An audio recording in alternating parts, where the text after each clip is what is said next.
Você que trouxe a sua Bíblia, por favor, Evangelho de Mateus, capítulo 18.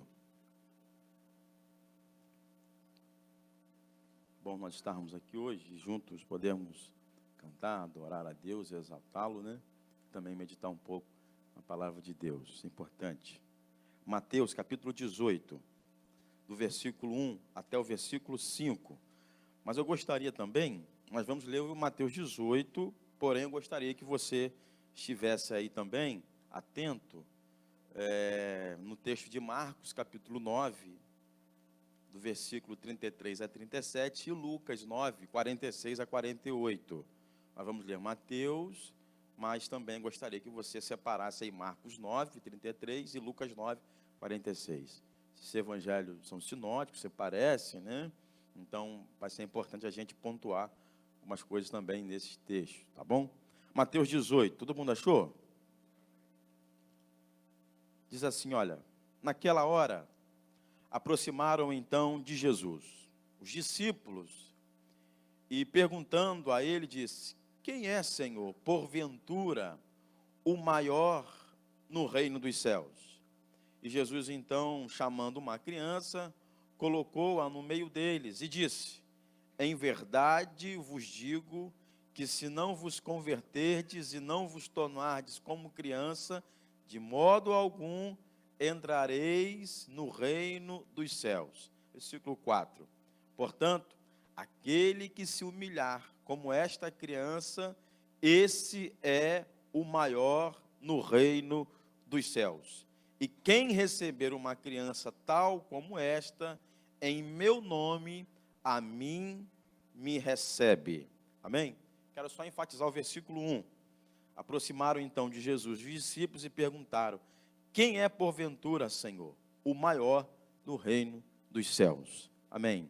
Que Deus nos abençoe e aplique a sua palavra em nós. Queridos, nós estamos neste tempo na série Perguntas para Jesus, de pessoas que fizeram algumas perguntas para o Mestre, e essas perguntas trouxeram lições e reflexões que não só servem para aqueles que perguntaram naquele tempo, mas que serve também para cada um de nós neste tempo, uma vez aplicando e compreendendo que isto é para nós a palavra de Deus de forma atemporal. Independente do tempo, ela ainda é a palavra de Deus. E os discípulos perguntaram isso para o mestre, porque eu não tenho dúvida, que também, de certa forma, era a dúvida deles. É verdade que tem muitas perguntas que muitas pessoas fazem, que no fundo, sabem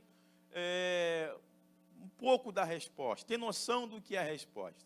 Mas perguntar a alguém que tem uma autoridade maior, ou alguém que pode dar a resposta certa, valida e conforta e deixa a pessoa que pergunta muito mais segura na dúvida que tem.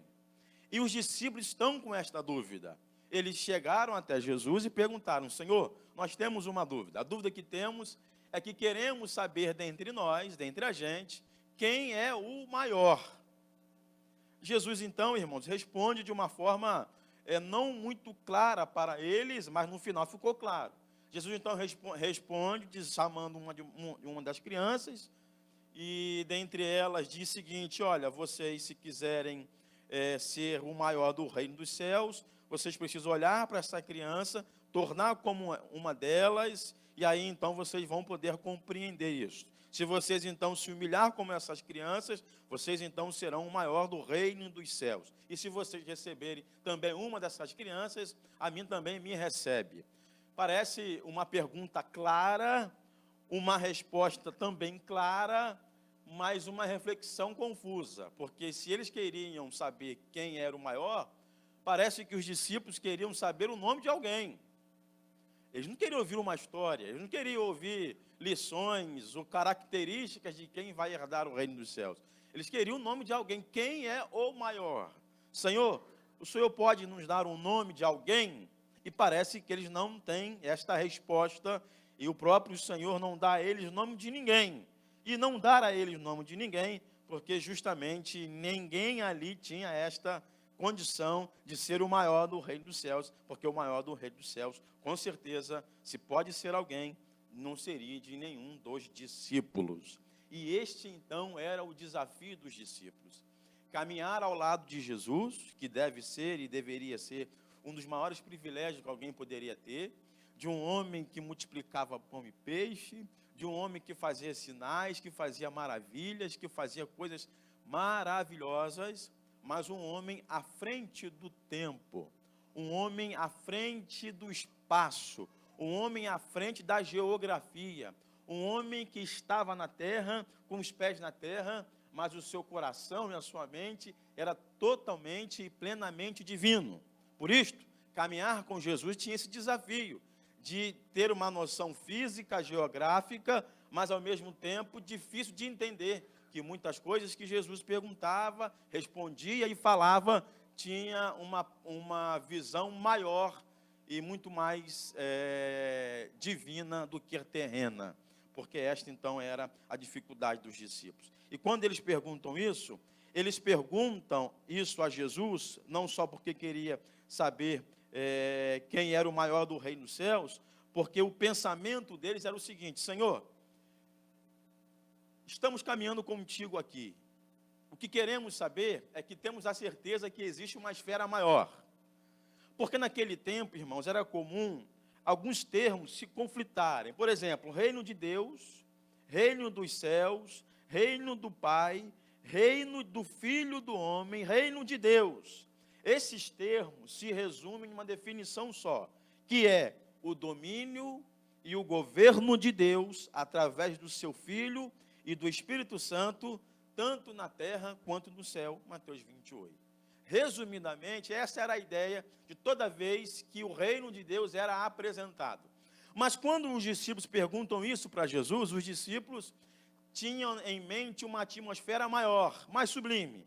Quando eles perguntam: Senhor, sabemos que o teu reino aqui na terra já está concluído, Lucas 17, 21, ele está dentro de nós, há uma ação do Senhor dentro de nós, mas nos céus, quando o Senhor chegar lá quem será o maior?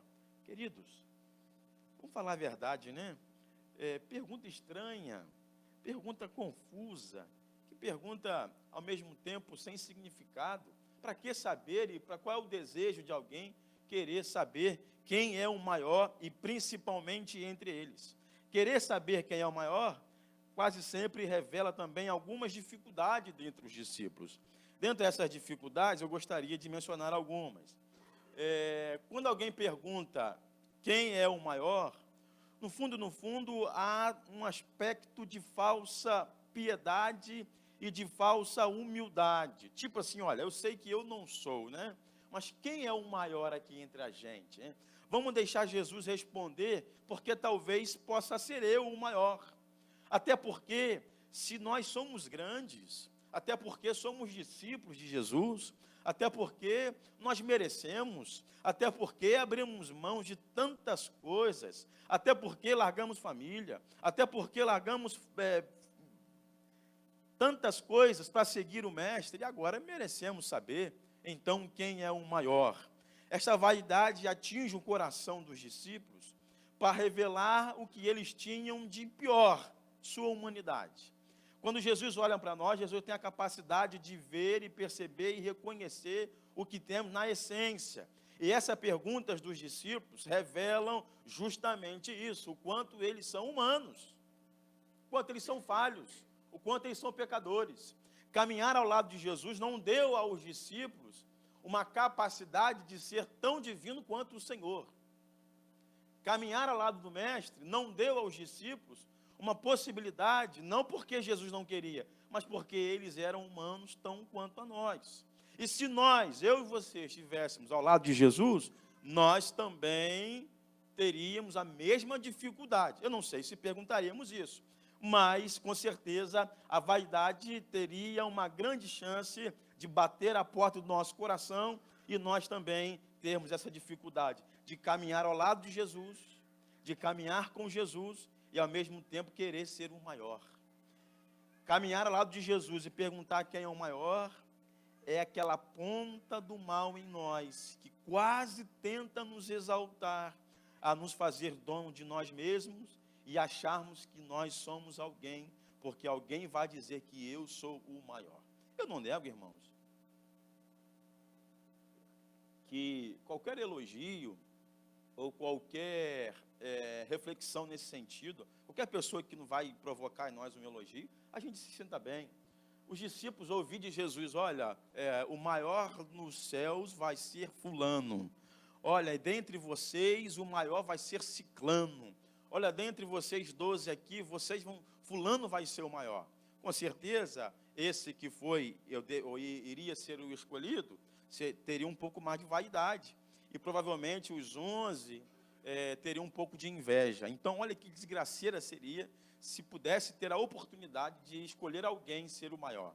Então, dentre os discípulos, ninguém tinha a capacidade de ser o maior, porque nenhum deles era o maior. E essa discussão, daqui a pouco nós vamos ler aqui, está em Marcos e Lucas, em que eles estavam a caminho de Cafarnaum, e eles no meio do caminho, eles param e perguntam entre si, olha, já percebeu que nós somos grandes? Já percebeu que existe entre nós alguém que deve ser o maior e deverá ser o maior do reino dos céus? E ficaram então quietos. Chegaram então em casa, o próprio Senhor pergunta entre eles, olha, vocês estavam conversando num caminho para cá, e eu percebi que dentre vocês tinha uma angústia. O que vocês estavam perguntando entre si? E eles então perguntaram entre si e assumiram, Senhor, nós queremos saber quem é o maior. E ele então chama uma criança e mostra e ensina que o maior ali no reino dos céus, com certeza deveria ser semelhante àquela criança. Agora, irmãos, não podemos chegar até aqui sem termos e caminharmos desta resposta. Então, o próprio Senhor vai nos dar essa resposta. O próprio Senhor vai mostrar e vai nos dar. Nós também, como discípulos, queremos aprender e queremos saber quem é o maior do reino dos céus. Só que para saber quem é o maior do reino dos céus, nós vamos perceber que são 3 aspectos diferentes. Porque Mateus tem uma visão de quem é o maior do reino dos céus.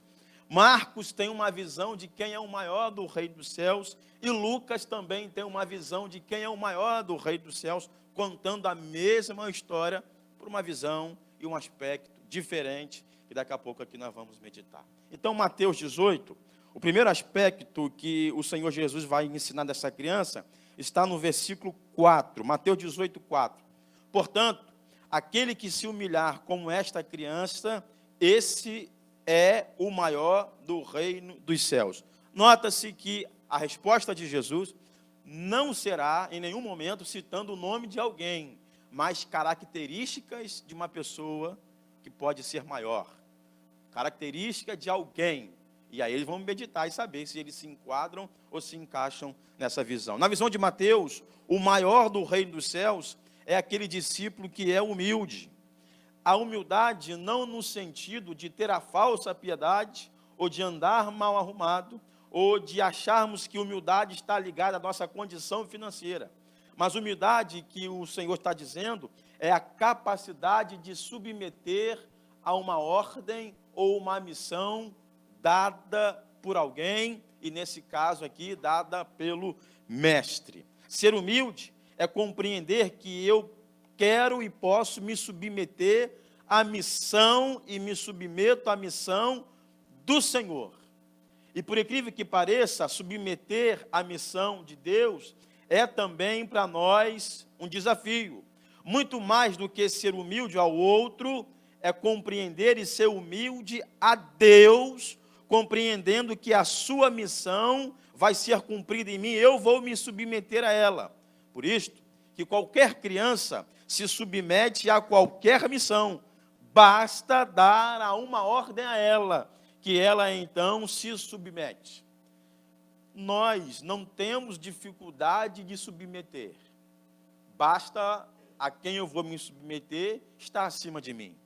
Provavelmente você não verá um funcionário rebelde quanto o seu diretor, ou o seu supervisor, ou aquele que está acima. Provavelmente ele terá muito mais calma, muito mais tranquilidade, muito mais temor em falar com o seu superior, até porque tem algo ali em jogo, e você então se submete, e às vezes você fala assim, pastor, Tem hora que lá no serviço eu fico engolindo sapo. Quem já engoliu sapo aqui, pessoal? Ninguém, né? Aqui é uma benção, né? Ninguém engoliu sapo, pessoal? Ninguém? Aí você falou assim, olha, veio aqui na garganta para falar, mas eu não falei. Lógico, não falou. Você vai falar. A não ser que se tiver uma crise enorme de estresse, e você, igual esses filmes aí, explodir tudo, né? E chegar a essa situação ruim, né? Mas você submete. Por que você submete? Porque o outro é superior. Parece, irmãos, que nós somos rebeldes com o Senhor. Dizemos que Ele é superior, dizemos que Ele é o nosso Deus, dizemos que Ele está acima de cada um de nós, dizemos tudo isso, mas na prática parece que não aceitamos e rejeitamos. E como é que eu sei que eu rejeito ou não? Como você lidar com a palavra, como você lidar com o Evangelho. O que a palavra e o Evangelho nos orienta é o que nós praticamos. Senão, há um aspecto da rebeldia em nós. Será mesmo que somos esse discípulo humilde? Será mesmo que somos esse discípulo que se submete à missão que Deus está nos dando a cada dia, de sermos estes que darão continuidade a essa missão e a esse ministério que o Senhor Jesus deixou para cada um dos seus discípulos? Se humilhar como dessas crianças é entender claramente que a missão que me for dada, esta então eu cumprirei. O maior do reino dos céus é aquele que precisa ser necessariamente humilde. Será que humildade é uma característica nossa? Ou nós temos a humildade quase como um ato religioso? Pastor, eu sou muito humilde. Pastor, eu tenho orgulho de ser humilde. Ninguém é mais humilde do que eu. Está gravando, né, irmãos? Tá, né? Vou dar um na igreja que eu fui seminarista, uma bênção. E lá uma igreja quase que centenária, e tinha algumas pessoas idosas. E uma dessas pessoas idosas pediu a palavra na assembleia. Os irmãos sabem como é que é a assembleia, é uma bênção, né, irmãos? E aí pediu uma palavra, mas o pastor então falou assim, fulano, você quer falar? Quero. Está no assunto. Não, pastor, está no assunto. Eu só quero falar uma coisa. O que, fulano? Pode falar. Ele se levantou, já de certa idade, mas falou assim, irmãos, olha, nessa igreja aqui, ninguém é humilde. Só eu e o pastor. Nós somos humildes. Aí sentou e acabou ali. Aí depois falou, fulano, por que você fala? Porque eu sou humilde e o pastor também é humilde. E aí acabou que ficou para o dele de humilde, ficou humilde, né? Ele até possa ser que seja humilde, irmãos, que não ninguém tem a capacidade de julgar e olhar para o outro e achar que ele é humilde ou não. Mas ele pode ser muito pobre e não ser humilde. E ele pode ser milionário e ser humilde. Humildade é a capacidade de submeter à missão. Se Deus nos deu uma missão, então a esse eu vou me submeter. Sabe por quê? Porque eu olho para a missão de Deus e olho para o Senhor como aquele Senhor, e a Ele então eu me submeto. Você é humilde? Se você é humilde, você com certeza, então, está nesse caminho que o Senhor está nos dizendo que é o maior do Rei dos Céus. Outra coisa interessante, irmãos, está em Marcos, capítulo de número 9, por favor, 9:33. Marcos 9:33. Só passar um pouquinho. Marcos 9.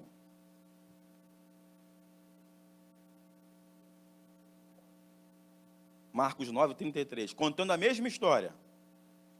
Tendo eles então partido para Cafarnaum, estando ele em casa, ele interrogou então os discípulos, Senhor. O que é que vocês discorreis pelo caminho? O que é que vocês estão falando? Mas eles então ficaram em silêncio, porque pelo caminho haviam discutido entre si sobre quem era o quê? Então eles discutiram entre si para saber quem é o maior. E ele então se assentou, chamou os 12 e lhe disse, se alguém quer ser o primeiro, esse então será o último. E a esse também será servo de todos. Então ele trouxe uma criança, colocou no meio e tomou nos braços e disse, qualquer que receber uma criança tal como esta, em meu nome a mim me recebe. E qualquer que a mim me receber, não recebe a mim, mas o que também me enviou. Na visão de Marcos da história, o maior do reino dos céus é aquele que é o servo de todos. E ser servo de todos é muito mais do que servir ao outro. No original, a palavra aqui é doulos, escravo, aquele que se rende sem reservas, totalmente à vontade do seu Senhor. Quando então eu tenho e me rendo totalmente a Deus, o próprio Deus então me inclina a servir ao outro. O amor de Deus em mim me constrange a tal ponto que ele não cabe somente em mim, ele transborda a tal ponto a refletir no outro. Por isso que antes eu sou escravo de Deus para servir ao próximo, para servir ao outro. Isso reflete. Por que, irmão, estou falando isso? Porque é possível você servir ao outro sem ter Deus como seu Senhor. Eu vi essa semana e aquilo para mim foi... não sei nem como nomear isso, mas uma pessoa estava aparentemente cuidando de uma pessoa em situação de rua, e ele então fez uma live numa rede social, mostrando o que estava fazendo. Eu achei interessante, ele orou, e ele, engraçado, irmãos, que ele colocava a mão na cabeça daquele homem, e ele orava, mas ele abriu o olho de ladinho assim, para ver se o foco, estava bem encaixado na câmera, estava sozinho, coitado. Se ele queria fazer um show, tinha que chamar alguém, mostrar que fosse espontâneo, Mas, coitado, ele foi tão ingênuo que ele fez dele mesmo, mas tudo bem. Ele, então, estava servindo ao outro, sim ou não? Sim. Estava, não estava? Mas ele era escravo de quem? De Deus que não era, Ele era escravo da sua vaidade. Percebe-se? Que servir ao outro é possível. Agora, ser escravo de Deus primeiramente, que é para nós o desafio. João 8,34 vai dizer que a quem eu me rendo, eu me torno escravo. A quem eu me submeto, eu me escravizo. João 8,34. Que quando eu me torno escravo do pecado, o pecado é para mim, então, meu Senhor. Marcos está dizendo que aquela criança, semelhante àquela criança, precisa servir e ser servo de todos, escravo de Deus para servir ao próximo. O texto é claro em nos mostrar que não é só servir, mas é também ser escravo de Deus. Olha o que diz Gálatas, capítulo 5, por favor. Vai andando na Bíblia para frente, por favor. Gálatas, capítulo 5, depois da carta de Paulo aos Coríntios. Capítulo 5, versículo 13. Olha só o que diz o texto. Gálatas 5, 13. Portanto, vós, irmãos, fostes chamados à liberdade. Porém, não useis a liberdade para dar ocasião à carne. Sede antes servos um dos outros pelo amor. Percebe-se, então, que eu sou servo e devemos ser servos um dos outros, porque o amor de Deus está em mim primeiro. E esse amor é que me estimula, é este amor que tira de mim a vaidade, é este amor que tira de mim toda e qualquer condição de me achar ou superior, ou na verdade ter vantagem naquela relação, mas eu olho para o outro, olhando para mim, porque o amor de Deus então me constrange. Será que às vezes nós estamos tão preocupados de servir ao outro, achando que estamos servindo a Deus? Sim, se primeiro o amor está em nós. Se eu inverto este processo, o que vai entrar aí é vaidade, religiosidade. E o que a religião mais faz neste tempo é ajudar o próximo. Então a questão de ajudar o próximo, ou de servir ao próximo, é muito mais do que uma questão, é muito mais uma questão espiritual, uma questão social e humana. Então eu não faço isso porque, olha como eu sou bom, olha eu sou servo, eu faço isso porque eu tenho que fazer, não, eu faço isso porque eu sou humano, e tenho ali um humano também necessitado, e ali então eu ajudo. Na visão de Marcos, e para Jesus ensinar os discípulos, aquela criança tinha um aspecto da humildade, e aquela criança também tinha um aspecto de ser servo. O maior do reino dos céus até aqui é aquele que será o discípulo humilde, e aquele que será também o servo de todos. E também Lucas, capítulo de número 9, diz algo interessante. Lucas 9, 46. Olha só o que diz aí, Lucas 9, 46.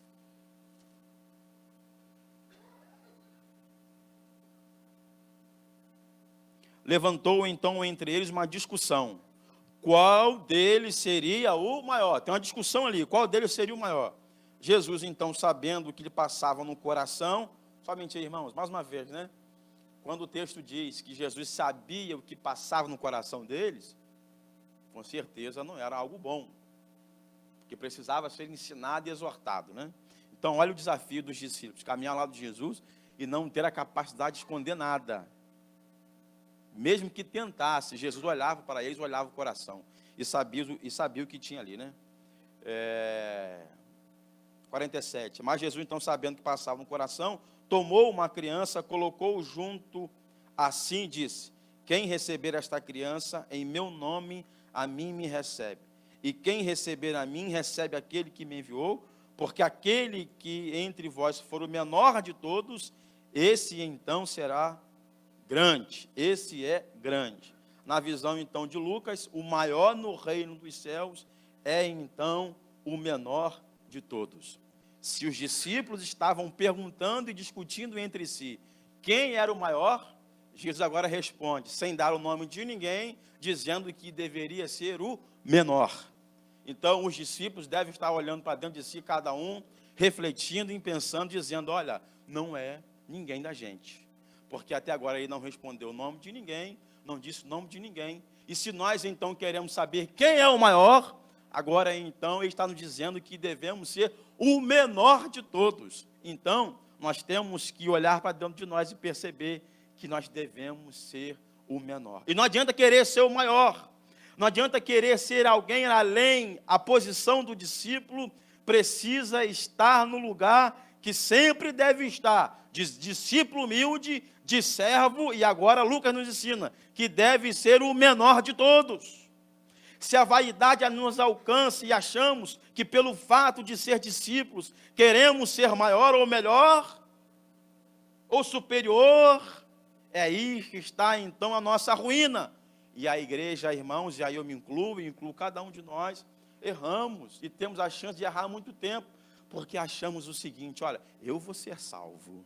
Quem já ouviu isso? Olha, fulano, se converte, rapaz.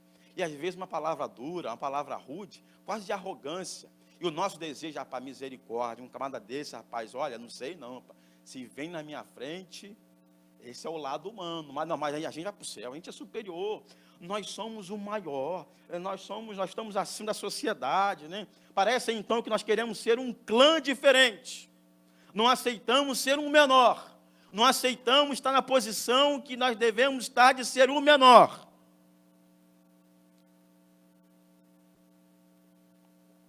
O meu filho tem 4 anos. E ele, de tempo em tempo, passa por crises. Porque na sala dele, na escola, ele é o menor. Não só no tamanho, porque possa ser que puxou o pai. Amém, queridos? Amém? E não vou crescer mais, a não ser no espírito, né? Porque no corpo o Senhor disse, já a minha graça te basta, né? Mas tudo bem. Tudo bem, deixa para lá. E ele tem 4, e todo mundo da sala dele tem 5. E ele chega em casa triste, irmãos. Eu não vou dizer depressivo, porque é muito forte, mas ele chega triste, bravo, se joga no chão. Eu falo, por quê, meu filho? Ah, papai, todo mundo da minha sala tem 5 anos, e eu só tenho 4, eu quero 5. Aí eu falo assim, você tem 5? Aí, mentiroso. Eu não tenho 5. Ele sabe que eu não tenho 5. Só que tem um problema. Quando então, em fevereiro do ano que vem, ele fizer 5 anos, toda a sua turma vai ter 6. Ele então vai viver o tempo todo em crise, porque ele o tempo todo será o menor, no tamanho e também na idade. Sabe o que ele precisa aprender? Que ele tem que ser o menor mesmo. Sabe que nós precisamos aprender? Que temos que ser o menor. E pior do que ser o menor, é se contentar em ser o menor e não ser vaidoso com isso. E não querer ser o maior para ser melhor. Porque achamos que quando somos maiores, ou temos alguém dizendo que somos maiores, somos então melhores. Confundimos ser maiores com melhores. Quando os discípulos perguntam, quem é o maior? Na verdade, eles também estão perguntando, quem é o melhor? Cuidado de alguém te elogiar e dizer que você é o maior. Isso pode ser perigoso. Filipenses, capítulo 2. Olha só o que diz o texto, querido. Passa um pouco. Filipenses, capítulo 2.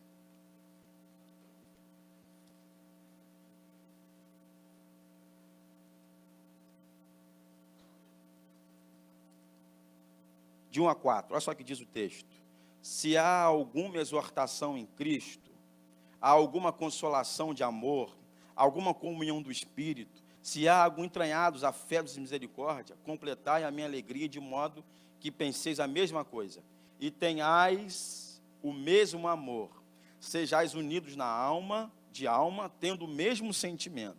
Nada façais por partidarismo ou por vanglória, mas façais por humildade, considerando cada um os outros superiores a si mesmo. Não cada um tem visto o que é propriamente seu, senão cada um o qual é dos outros. A ideia de ser o menor é olhar para o próximo e não enxergá-lo como maior, mas é olhar para o outro e olhando para mim e dizendo, eu preciso ser menor do que ele. Se ele é menor, eu preciso ser menor dele. Se ele é muito humilde, e se você percebe isso, eu preciso aprender com ele, que eu também. A posição de ser menor é a posição da incapacidade, onde o menor sempre dependerá de algo ou de alguém para conseguir alguma coisa. A grandeza de um homem está totalmente na dependência que ele tem de Deus, porque ele, diante de Deus, deve ser o menor. Mesmo que o tempo, e mesmo que até a teologia do nosso tempo, nos estimula a ser grande, a ser cabeça, a não ser cauda, a estar sempre à frente de tudo, colocando sempre um homem no centro, é um perigo muito grande. Mas olhar para o Evangelho de Lucas é perceber que o maior do reino dos céus precisa então ser o menor.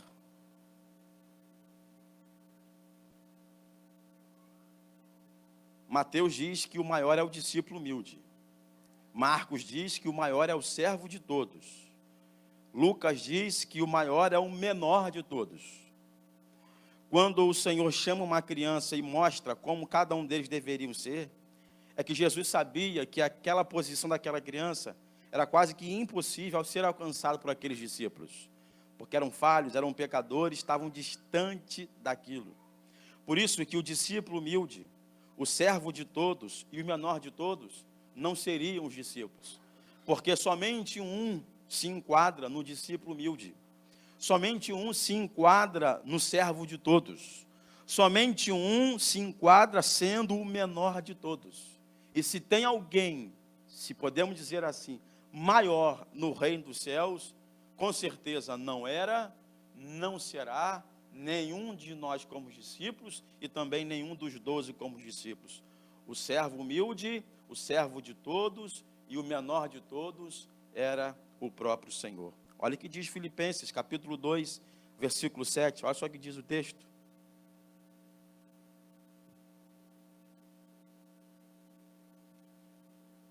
Versículo 6. Pois ele, subsistindo em forma de Deus, não julgou como usurpação ser igual a Deus. Antes a si mesmo fez o quê, queridos? Se esvaziou. Ele assumiu forma de servo. Se esvaziou, assumiu forma de servo. Tornou-se semelhante a homens e reconhecido em figura humana. E a si mesmo se... Olha o servo humilhado aí, ó. Tornando-se obediente até a morte de cruz. Aquele que obedece, aquele que é servo. Pelo que também Deus o exaltou sobremaneira, lhe deu o nome que está acima de todo nome, para que o nome de Jesus se dobre todo o joelho nos céus, na terra e debaixo da terra, e toda a língua confesse que Jesus Cristo é o Senhor, para a glória de Deus Pai. O servo humilde, o servo de todos, o menor de todos, era o próprio Senhor. O que os discípulos precisavam entender, e com certeza saíram dali refletindo nisso, é o seguinte: olha, pelo que Jesus nos ensinou, ninguém da gente é o maior. Pelo que Jesus nos ensinou, ninguém se enquadra no maior. Pelo que Jesus está nos ensinando hoje, irmãos, ninguém aqui é maior do que ninguém. Pelo que Jesus está nos ensinando hoje, ninguém é maior. do reino dos céus. O fato de estar no reino não nos faz melhor e nem melhor. O fato de estar no reino é a graça e a misericórdia de Deus. E se há um maior, é Ele. A Ele a glória, a Ele a honra e também a Ele o louvor. E aí não entendemos que na prática humana e humanamente é o desafio. Quando olhamos para Jesus, Ele nos ensina que na dinâmica da fé e do reino de Deus, as coisas não se convergem. O maior então deve se tornar o menor. Aquele então que deseja ser o primeiro, este então deve ser o último. Aquele então que quer tanto ser exaltado, a este então deve ser humilhado. Nesta matemática, a conta não fecha humanamente, mas na prática é para o homem compreender o seu lugar, a sua posição e olhar para Deus como Senhor e nunca deixar esta vaidade entrar no nosso coração, que entrou nos discípulos, e querer saber quem é o melhor, ou melhor, quem é o maior do reino dos céus. O maior do reino dos céus é o nosso mestre. Amém, queridos? Feche seus olhos, por favor.